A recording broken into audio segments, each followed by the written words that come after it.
Justice Mogoeng. My name is Goodman Manyanya Phiri. I am an officer in a department of the state in the Republic of South Africa. And well, of course, sorry about this unconventional way of addressing your justice, but extraordinary situations call for extraordinary solutions.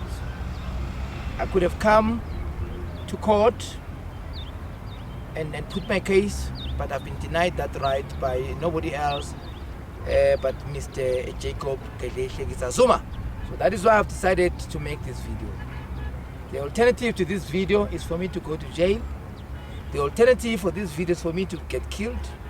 And as of today, the 12th of February 2012, I can state it categorically that a month or two already there were plainclothes men doing the rounds next to my shack here in Mamelodi, and I believe that these are agents of Mr. Jacob Zuma, who is abusing his power to try and get me to jail. And my crime, and only crime, I dared 11 years ago to blow the whistle against corruption conducted by a self-professed relative of Mr. Zuma's, father of the nation, Nelson Mandela. It's a woman called Thabo who went to bed in order to become a general in a department I may not mention, with a lecturer by the name of Raymond Atlulang. That story has been blogged about. I've written grievances for more than 11 years now to both Mr. Zuma and predecessors, Mr. Mbeki, as well as Mr. Mandela, when it concerns these issues of tribalism outside the country prior to 1994. Justice Mogoeng, I have got a request.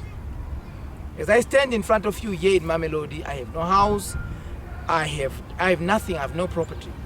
I've been beggared by Mr. Jacob Zuma and predecessors, because every time I must go to the Supreme Court to prosecute my case, which started with their own charge against me in 2001, where they were persecuting me for blowing the whistle against the aforesaid Tobizora Bobelozini.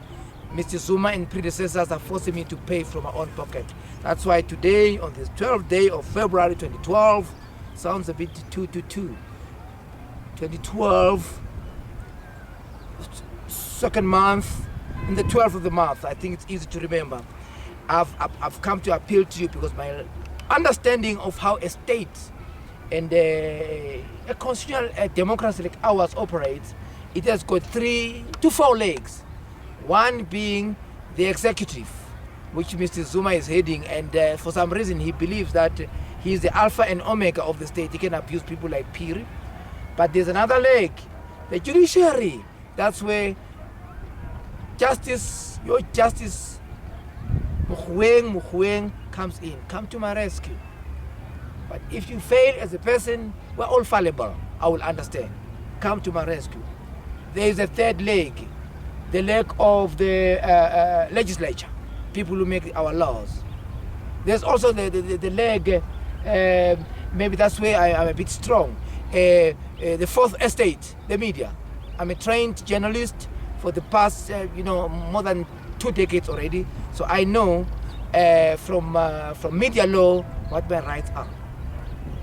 And I also know my duties. I've tried everything to keep within the law, in terms of the law of the media, in terms of the law of the security department where I work for as a civil servant for Mr. Zuma, under his watch. I know the laws. I've done media law, I've done security law, but I'm being persecuted because Mr. Mandela's relative, according to Mr. Zuma, may not be touched. Please help me, Justice Mogoeng.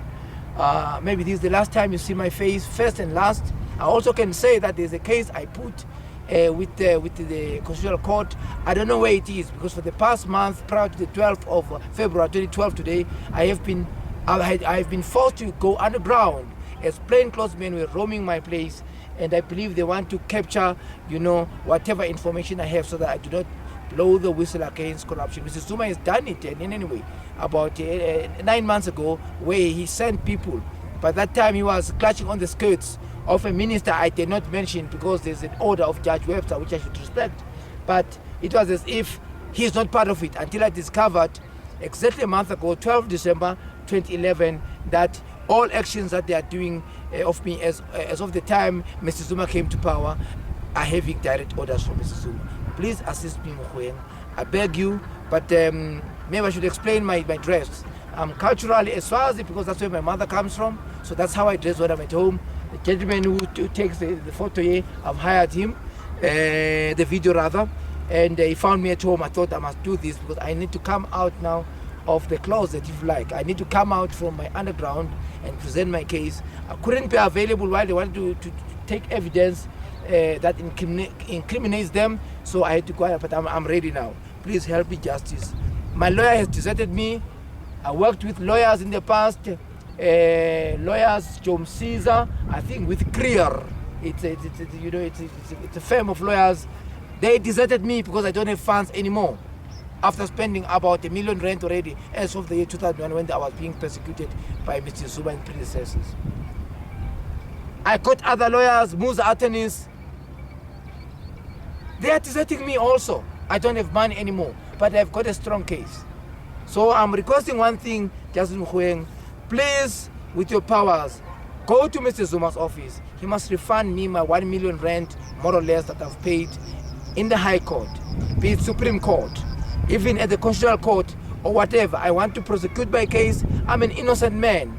I'm being victimized because I did blow a whistle against a woman who fornicated or committed adultery when she happens to be a relative of Nelson Mandela, one Tobizoda Zinibobelo or Tobizoda Bobelo Zini, in a department I did not mention. She was with a man called Mr. Atlulang, also a so-called officer, Raymond Lindsay. Help me. I need my money, and I need that the state, like it did with Mr. Jacob Zuma, when he was accused of corruption, spending more than R10 million of taxpayers' money, I must also be paid for. I mean, I should not be discriminated again. I'm having no money, but I'm ready to die if need be. I'm ready to go to jail.